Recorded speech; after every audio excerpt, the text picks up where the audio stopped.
Hello friends, welcome to SSC coaching centre. दोस्तों, आज के वीडियो में गणित के बेहतरीन प्रश्न हैं। स्क्रीन पर जो क्वेश्चन लिखा हुआ है इसी टाइप के प्रश्न बार बार परीक्षाओं में रिपीट होते हैं और सभी चैप्टरों से हमने प्रश्न लिए हैं जो इंपॉर्टेंट थे। तो चलिए स्टार्ट करेंगे। पहला प्रश्न है, यदि 4 आदमी 96 मीटर लंबी दीवार को 2 दिन में बना सकते हैं तो 6 आदमी 72 मीटर लंबी दीवार कितने दिन में बनाएंगे। इसके लिए एक जो किताबी फॉर्मूला है वो होता है M1 D1 T1 पूरे का बटा W1 बराबर M2 D2 T2 पूरे का बटा W2। ठीक है, ये होता है। अब यहां पर M का मतलब है मैन, व्यक्ति नहीं दे रखे हो तो कोई मशीन हो उसका मतलब M है। तो कितने मैन है? 4 आदमी हैं तो यहां पे 4 ले लेंगे। इंटू डी का मतलब है दिन, कितने दिन ले रहे हैं भाई? 2 दिन ले रहे हैं, 2 ले लेंगे। टी का मतलब है टाइम, 6 घंटे 8 घंटे इस तरीके से अगर काम कर रहे हैं वो प्रतिदिन तो टाइम, लेकिन वो नहीं दे रखा तो छोड़ देंगे। W1 कितना है? Work one. W1 का मतलब वर्क वन है आपका 96 मीटर का। ठीक है, 96 मीटर का बराबर बाद में कितने व्यक्ति हो गए? 6 आदमी। D2 कितने हैं भाई? कितने दिन में बनाएंगे? D2 तो पूछ रहा है भाई, D2 आपसे पूछ रहा है।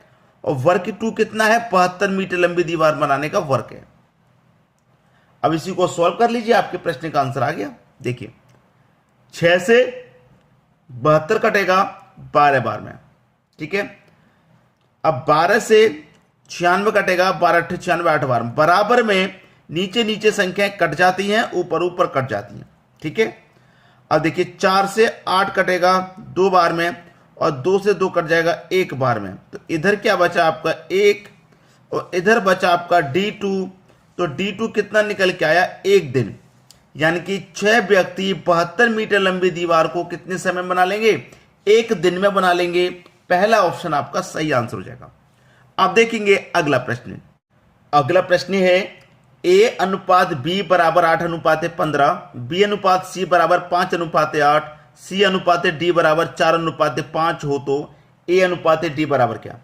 आपके पास है A अनुपात B अनुपात C अनुपात D।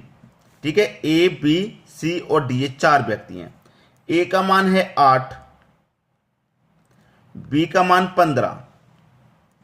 ठीक है, ये आपके पास दिया गया। अब B का एक और मान दिया गया है 5, तो B का पहले मान एक 15 है, दूसरा मान 5 है, तो B के नीचे ही B का दूसरा मान लिखेंगे। ठीक है, B के नीचे ही B का दूसरा मान। और C का मान कितना है? 8, तो C के नीचे C का मान, लेकिन दूसरी लाइन चालू हो गई है तो वहीं पे लिखेंगे दूसरी लाइन में 8। फिर C का एक और मान है 4, तो C के नीचे ही लिखेंगे, लेकिन कहां पर? नीचे लिखेंगे C के। और D का मान 5 है तो D का मान D के नीचे, लेकिन जो लाइन स्टार्ट हो गई है वहां पे लिखना है। ठीक है, अब देखिए जो जगह खाली है उसके बराबर वाली संख्या लिख देते हैं। ये जगह खाली इसके बराबर वाली 8, ये जगह संख्या खाली इसके बराबर वाली 4, ये खाली इसके बराबर वाली 5, ये खाली इसके बराबर वाली 4। ठीक है, 8 पंजे 40, 40 का गुना करूंगा 4 से तो 160, 15 5 75, 75 का गुना 4 से करूंगा 300, 4 अट्ठे 32, 32 का गुना 15 में हो जाएगा 480, 5 अट्ठे 40, 40 का गुना 15 में हो जाएगा तो 600। हमसे जो पूछ रहा है वो है A और D का मान। A अनुपात D पूछ रहा है हमसे, तो A का मान है 160, D का मान है 600। अगर ये किसी संख्या से कट सकते हैं तो कटा देंगे। 0 से तो 0 कट जाएगा। ठीक है, 4 से ये भी कटेगा, 4 से ये भी कटेगा, 4 से कटेगा 4 चौके 16 और 4 से 60 कट जाएगा 15 बार में। 4:15 ये आपका बिल्कुल सही जवाब हो जाएगा। 4:15 डी ऑप्शन बिल्कुल सही। समझ में आ गया? अब देखेंगे अगला प्रश्न। अगला प्रश्न है, एक लड़के को किसी संख्या को 25 से गुना करने को कहा जाता है, लेकिन वह उस संख्या को 52 से गुना कर देता है। उसका उत्तर सही उत्तर से 324 अधिक आता है। गुना करने वाली संख्या क्या है? एक बच्चे से किसी लड़के से 25 से गुना करने को कहा गया, लेकिन उसने 25 के बजाय किससे गुना कर दिया? 52 से गुना कर दिया। 25 से गुना करना था, 52 से गुना कर दिया, तो कितना अधिक से वो गुना कर दिया? 27 अधिक से गुना कर दिया। जब 27 अधिक से वो गुना कर दिया तो उसका जो उत्तर है वो 324 अधिक आया। 324 अधिक आया तो 27 अधिक से गुना किया, उत्तर 324 अधिक आया, तो 27 का मान 324 के बराबर। जब 27 का मान 324 के बराबर तो आप 1 का मान निकाल लीजिए। कैसे निकालेंगे? 324 में 27 से डिवाइड कर देंगे।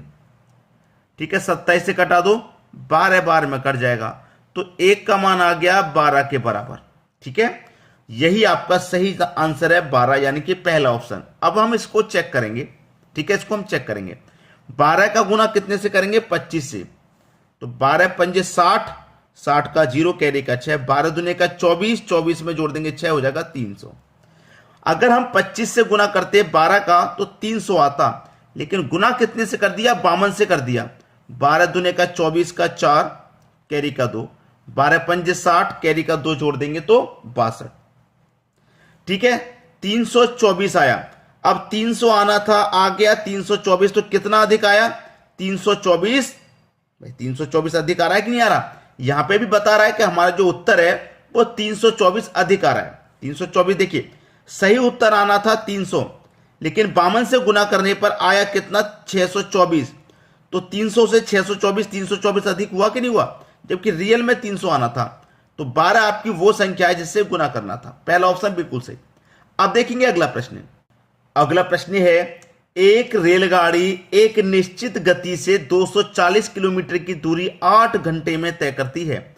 पहले से भी 1.1/2 गुना वेग से 540 किलोमीटर की दूरी तय करने में कितना समय लगेगा? सबसे पहले हमारे पास एक रेलगाड़ी है जो कि 240 किलोमीटर की दूरी को 8 घंटे में तय कर रही है, लेकिन चाल नहीं दे रखी। दूरी भी है, समय भी है, चाल नहीं है, तो चाल निकाल लो आप। चाल बराबर होता है दूरी बट्टे समय। दूरी भी है हमारे पास 240 की, समय है 8 घंटे का, 8 त्रिक का 24, 1 0, 30 किलोमीटर प्रति घंटा आपकी चाल निकल के आ गई। लेकिन हमसे एक बात और कही है, जो पहले की चाल है पहले से भी 1.1/2 गुना वेग से, मतलब 540 किलोमीटर जो दूरी है उसको तय करेगा पहले से भी 1.1/2 गुना वेग से। तो पहले से जो चाल है वो 30 है, 2 1 कम 2, 2 में जोड़ेंगे 3/2 हो जाएगा, 3/2, 2 से कटा दो 15 बार में, 15 त्रिक का 45। तो चाल हमारी कितनी हो जाएगी? 45 किलोमीटर प्रति घंटा। ठीक है, पहले से भी इतने गुना वेग से तय करेगा ना, तो 45 किलोमीटर प्रति घंटा हो जाएगी। तो 540 किलोमीटर की दूरी तय करने में कितना समय लगेगा? ठीक है, कितना समय लगेगा? समय पूछ रहा है। समय बराबर दूरी बट्टे चाल। दूरी बट्टे चाल। दूरी है 540 किलोमीटर की, चाल है 45 की। यही तो चाल है हमारे पास। कटा लो भैया। तो मैं इसे कटाऊंगा, 9 छिक्के 54 और 1 0 और 9 पंजे 45, 60/5, 5 से कट जाएगा 60, 12 बार में कितना समय लगेगा? 12 घंटे का समय लगेगा। सी ऑप्शन आपका बिल्कुल सही जवाब हो गया। अब देखेंगे अगला प्रश्न। अगला प्रश्न है, यदि किसी संख्या और उसके वर्ग का योग 182 है तो वह संख्या क्या है? भाई देखिए, कोई संख्या लीजिए, ठीक है, उस संख्या का वर्ग का योग 182 आना चाहिए। अगर मैं 91 ले लेता हूं और 91 के वर्ग का योग 182 आना चाहिए, तो ये तो बहुत ज्यादा हो जाएगा भाई, ये तो बहुत ज्यादा हो जाएगा। अगर हम खाली 91 जोड़ेंगे तब 182 होगा, लेकिन वर्ग का योग करना, वर्ग का योग तो बहुत ज्यादा हो जाएगा, ये नहीं हो सकता। 13 लीजिए और 13 का वर्ग लीजिए और दोनों का योग कीजिए, ये हो सकता है। 13 का वर्ग 169, जोड़िए दोनों को, 3 और 9 12 का 2, कैरी का 1, 6 और 1 7 और कैरी का 1 8 हो जाएगा और 182 हो गया। तो हमारा बी ऑप्शन ही क्या है? बिल्कुल सही आंसर। अब देखेंगे अगला प्रश्न।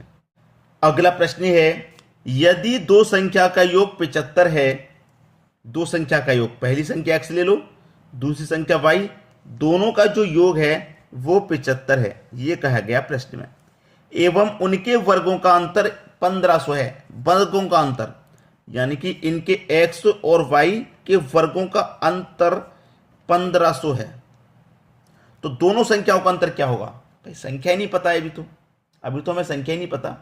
ठीक है, तो देखिए आपको एक चीज नजर आ रही होगी, ये हमारे पास क्या है, X square minus Y square का फॉर्मूला। तो X square minus Y square बराबर कितने के होता है? X plus Y into X minus Y, यही तो होता है भाई। A square minus B square का formula A plus B into A minus B होता है। ठीक है, अब यहां पर देखिए इसकी वैल्यू आपके पास 1500 है, इसकी वैल्यू आपके पास 1500 है, और जबकि x प्लस वाई की वैल्यू आपके पास 75 है। ठीक है, लेकिन x माइनस वाई निकालना है हमको दोनों संख्याओं का अंतर क्या है यही तो निकालना है, x और y का अंतर ही तो निकालना है। निकाल लो भैया। 75 से 1500 कटेगा आपका 20 बार में, तो x माइनस वाई कितना है? 20 है कि नहीं? आपका सही जवाब हो गया 20, बी ऑप्शन बिल्कुल सही। उम्मीद करूंगा सभी को प्रश्न आसानी से समझ में आ गया, किसी को भी यहां कोई समस्या नहीं होगी। ठीक है दोस्तों, वीडियो देखने के लिए आपका बहुत बहुत धन्यवाद।